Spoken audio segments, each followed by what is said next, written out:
New Thought Media Network proudly presents.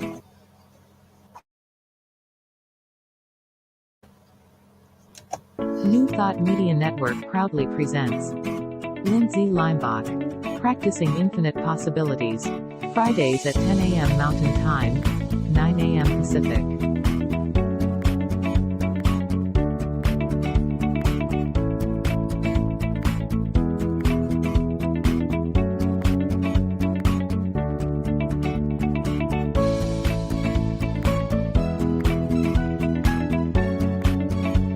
And now, here's Lindsay.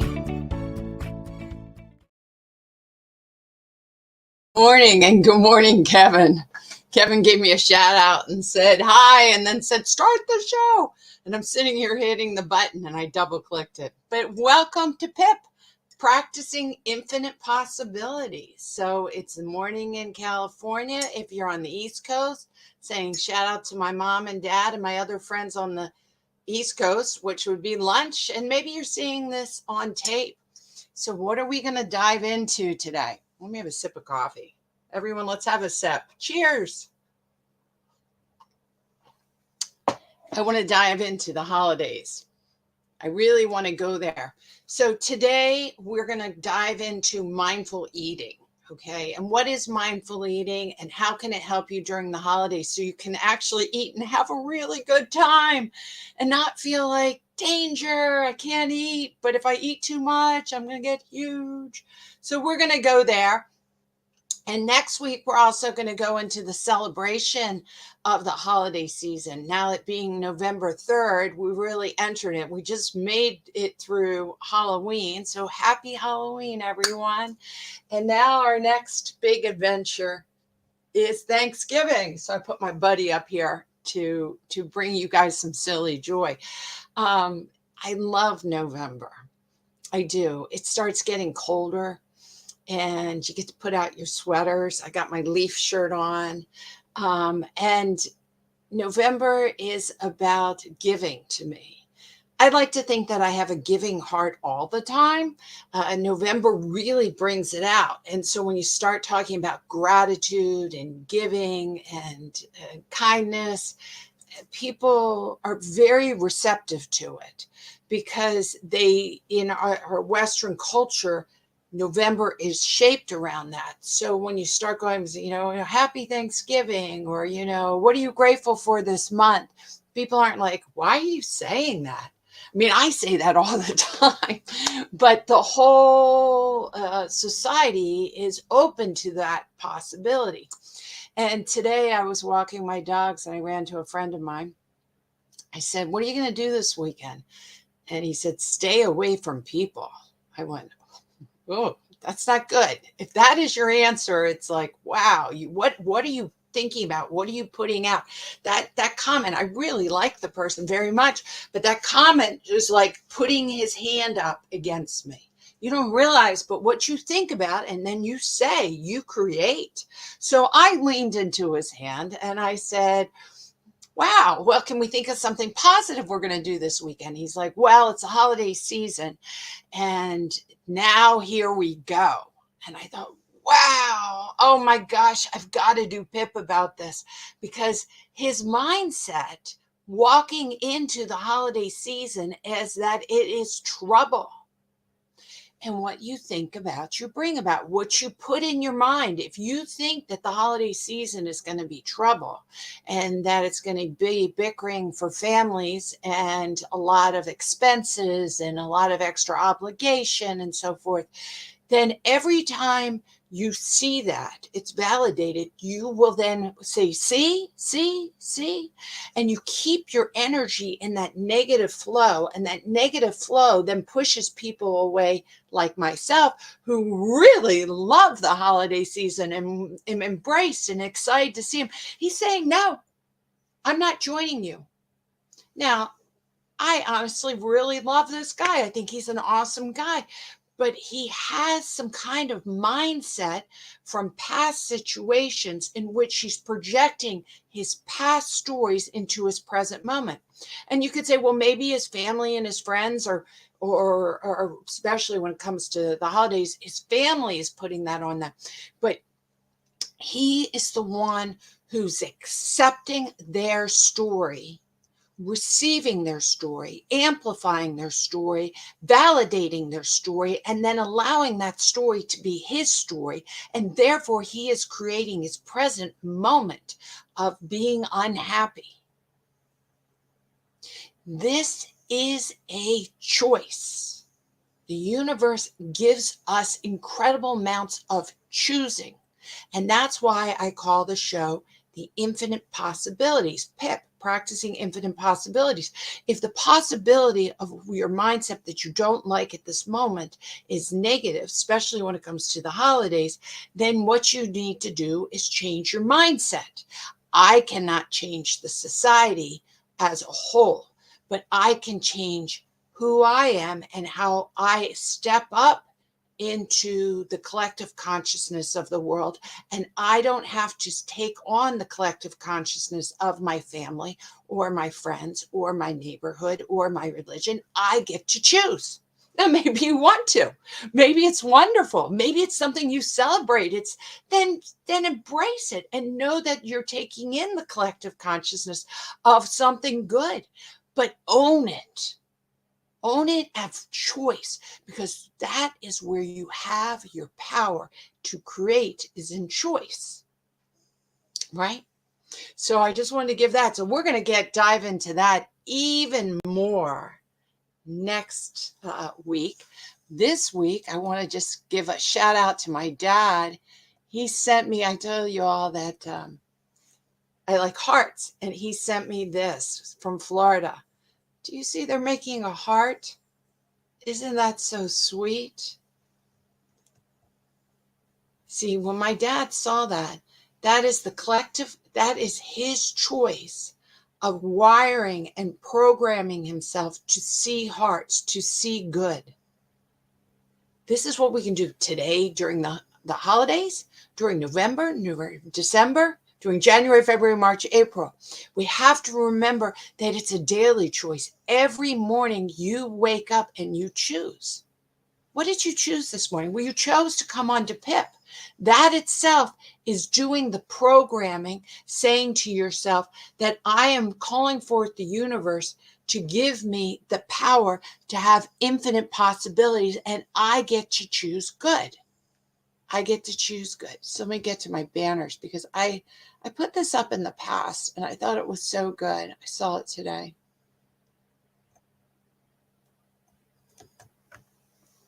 Reprogramming is the first step. You have to notice what you're thinking. You have to notice what you're thinking. So for my friend who was walking the dog today, I don't know if he realized that he is now starting our conversation off in a real negative way. He wasn't noticing what he was putting out. He wasn't noticing what he was thinking until I caught it to his attention. I said, wow, well, is there something positive we can talk about for this weekend? And then it was kind of jarring. He was like, oh my gosh, wow, what am I saying? How am I starting this? And so I held my light. I didn't want to agree with him when he said, I'm going to stay away from people. I could have made it into a joke. That's so funny, and then let it slide. But I was like, no, I'm going to hold my light. I want him to be able to see it. I don't need to demand him to shift, but I'm going to choose to be the light in this dark statement and say, wow, well, what can we see that's positive? And that got him to change his channel, and it allowed me not to go onto his channel. So when we're going to go and we're diving into eating, all this is very, very true. Exactly. It's because when it comes to eating, as Einstein said, we cannot solve our problems with the same thinking that we use to create them. So that I really have to embrace when I talk about eating. And I'm going to be real honest with you all. I'm 6 feet tall, and I've always been tall. So when I was in high school, I was with a lot of beautiful girls, and they would be talking about being 101 weight, 114. Oh my God, I'm 120 pounds. And I was like, what are you talking about?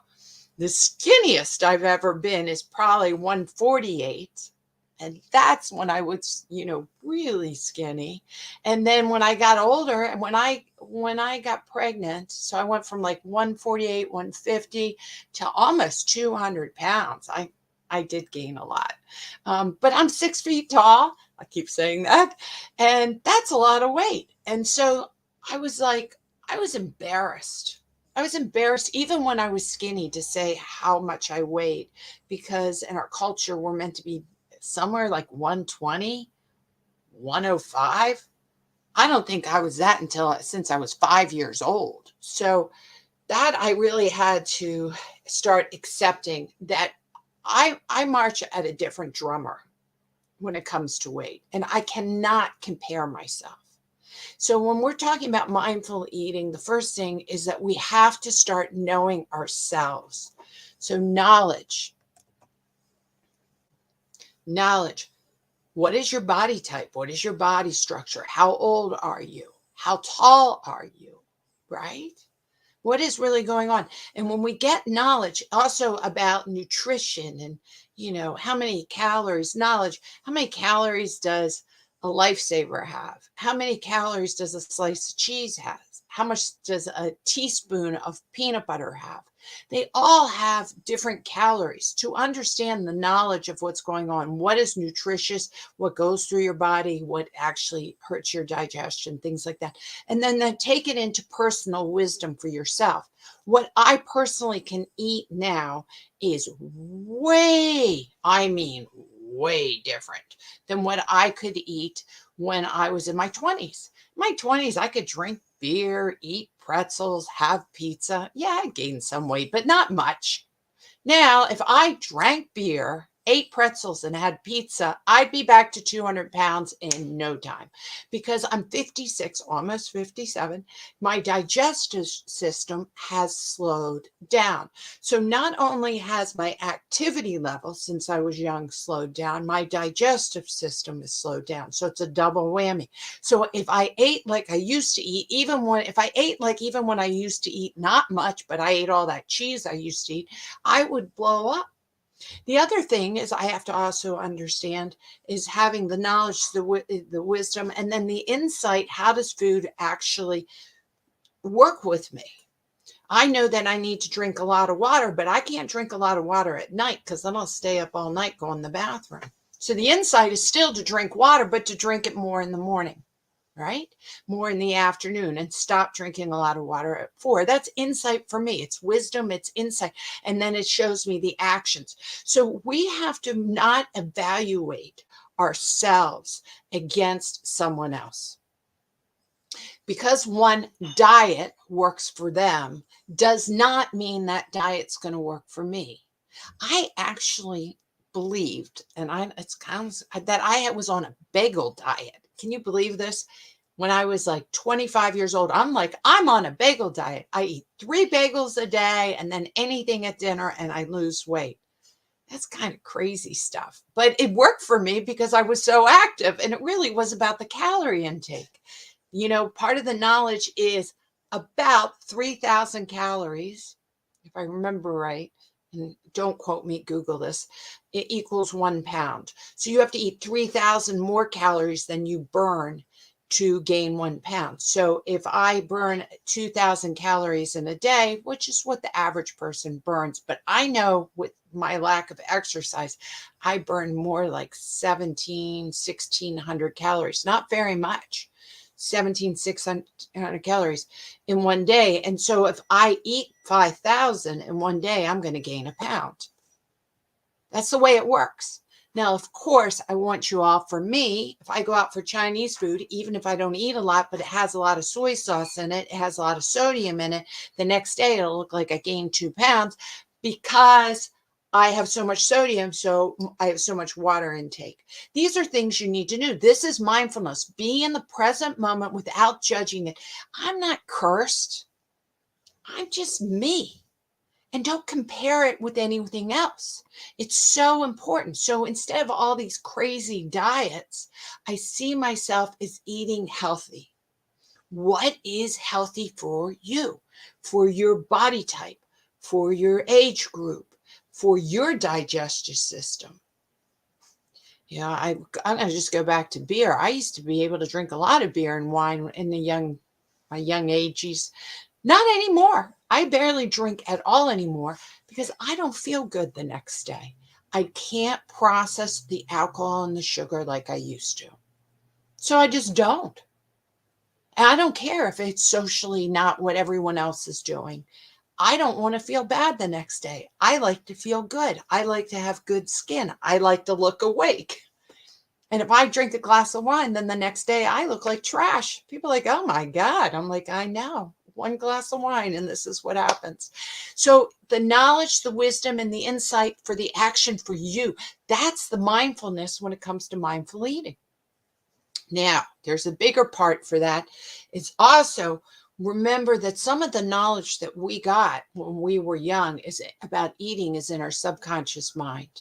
So there's some silly stories that I have in my brain that I have now, remember, we have to start reprogramming, but I had to realize it. I taught them to my sons too.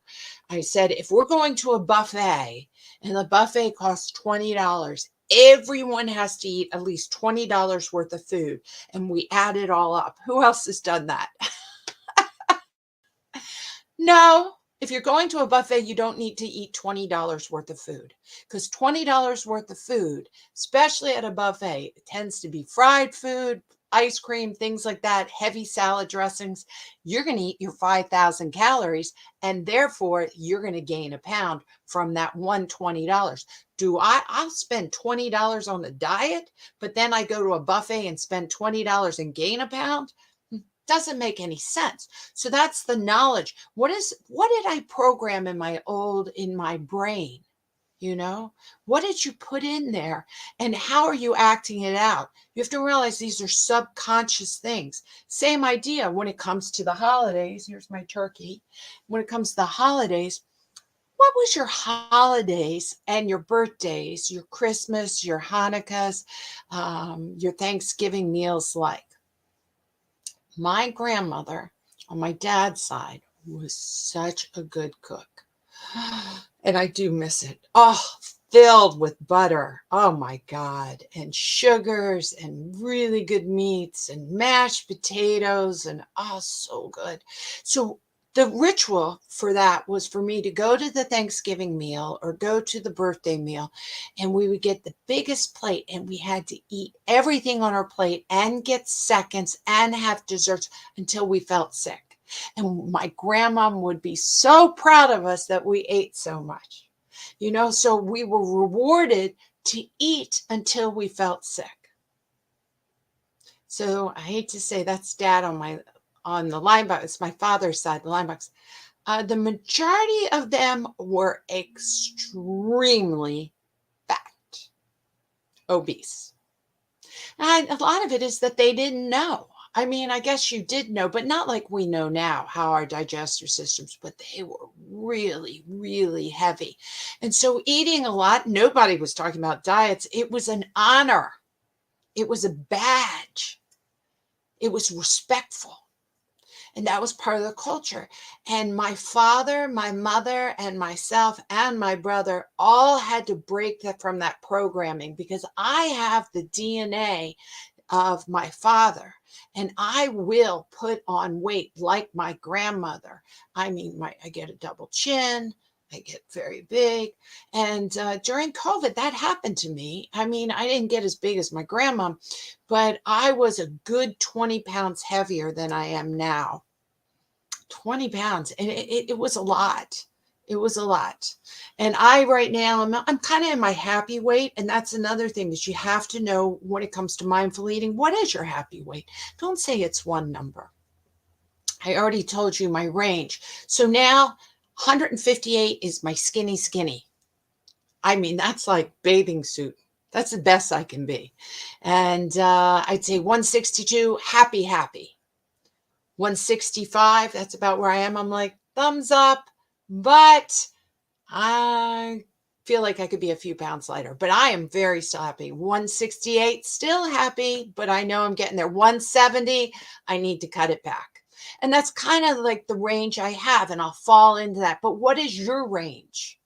What is your range? It's very important for us not to have a magic number, but to have a magic range. Because remember, I told you with sodium and all the other things we do, or it is your birthday, I don't think I'm going to starve myself for my birthday anymore. And I can't eat because I want to be skinny. I think to myself, I want to be healthy on my birthday, but I can have birthday cake. I'm not going to deny myself. And that's why so many diets don't work, is because they're not mindful. They're all about denying yourself. And then you can do it with willpower. But as soon as the willpower goes away, it gets really tough. And then you tend to gain it all right back. So it's about living mindfully. Mindful eating is about living in a healthy zone, a healthy understanding, a healthy awareness, and not getting into that heavy judgment, So I wrote an article about mindful eating, and I want you to know, I'm going to show you a picture, that my girlfriend, Laura, let me see up here, has started this fabulous magazine called Divine CEO. And I want to get her banner, her name up here. And anyone can get it and see it. It's wonderful. And it has here we go. I'm going down here. Here it is. Laura Topper. Okay. Just go to Divine CEO. I think if you go to that.com, you'll be able to see it. That's actually the link to get to the magazine. But it's all about people that are living in spirituality and that are changing the world, and really, really top of being the leaderboard of bringing forth the good and the light in businesses and in their cultures. So I actually have my mindfulness article in here. And you can look up Laura Topper on Facebook as well, and just message her if you want to get into it, see it more. But in it, let me go to my banner and take this down. There we go. In it, I talk about the steps of really understanding mindful eating. So I wrote them up here for you guys, and you can see them. So mindful eating. What does E stand for? To evaluate your hunger. That's mindfulness, evaluation in the present moment. I'm hungry. So evaluate. Why are you hungry? Are you thirsty? Really? Are you dehydrated? If you drank a glass of water, would that fill you up? That's a good thing to know. Is it time for a meal? Is it really time for lunch? Or are you having actually an emotional feeling right now? It's like snack time. Like you just got off the phone and you talked to someone, or you feel like it's Friday happy hour and therefore you're hungry for happy hour, right? What is it? Is it an environmental situation that's triggering you wanting to eat because it's Thanksgiving, or you've gone in? Oh my gosh, when I used to work at the school and we'd go into the staff lounge and there's all these cupcakes and cookies out for the holidays, people, candy especially from Halloween would come in, and I would know it's in there and I'd start getting hungry. Am I really hungry, or I am just aware that I can have a sugar fix if I go into that? That is the biggest part, awareness. So evaluating your hunger. When is it? Is it environmental? Is it psychology? Is it in your mind? Psychological? Is it biological? Is it that you are thirsty? Evaluate it. Really get into being aware of it and sitting with it. And then once you decide that you are going to eat, stop and pause before you eat. Really take a look at it.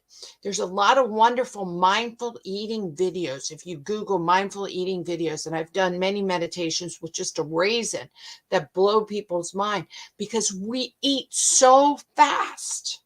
We don't even look at what we eat. One of the funnest places for me to go to eat is an Indian restaurant and eat with mindfulness, because the colors and the smells on my plate, the red and the green and the brown and the yellow, oh my gosh, it's all just a meditation. So you want to be able to assess your food, see it, look at it, appreciate it, smell it, be aware of it. Be aware of it. How are you presenting it to yourself? Are you eating it out of the bag? Don't eat chips and cookies and things out of the bag. Put them on a plate. Have a presentation. Honor your food. Honor your food. And then taste it. Really taste it. That's why I love doing the mindful meditation by eating one raisin, because most people get those little boxes. They go, and they're gone, right? And they're like, oh yeah, they were good. I just ate 10. I'm like, 10? Eat one. Everyone just eat one. Feel the salt, feel the sugar, feel the texture, smell it. Smell your food and then eat your food. It's amazing how good the food is. And so often, especially if you're eating something like birthday cake, ice cream, something like that, slow it down. Take something that would normally take maybe a minute to eat and make it 5 minutes to eat.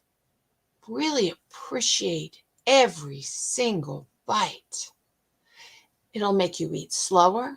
It'll make you eat more conscious. And what you're doing is you're learning how to control the biological habits you have and reactions you have.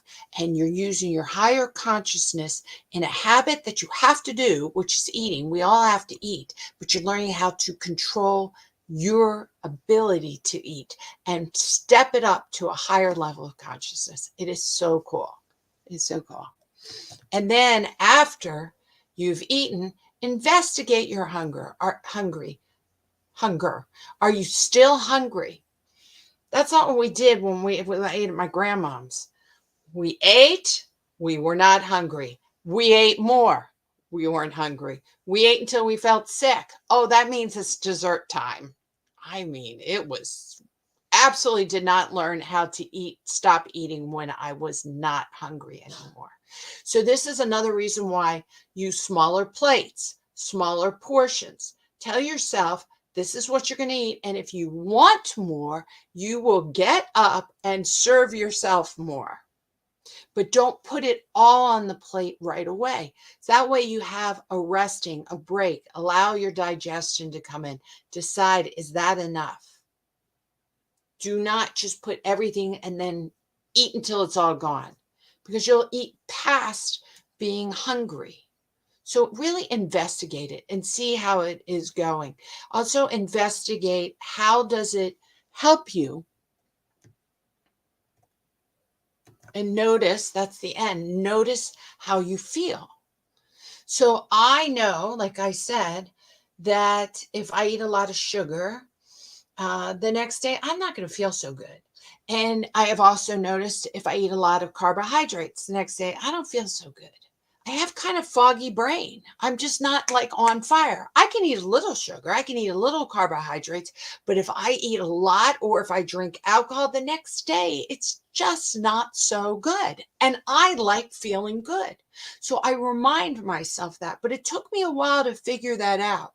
Now, also, as I've gotten older, things like garlic, I got to be careful on how much garlic, raw onions, all these things can give me indigestion. You know what gives me indigestion? Bananas. I cannot eat bananas at night. They give me indigestion. I don't know why. I'm sure someone out there could tell me why. But the bottom line is you have to notice for yourself. And don't just like, well, I ate it and I feel fine. You have to realize that there's a 24 food is medicine, right? You're just putting it totally into your brain. Oh, Lori told me, thank you so much.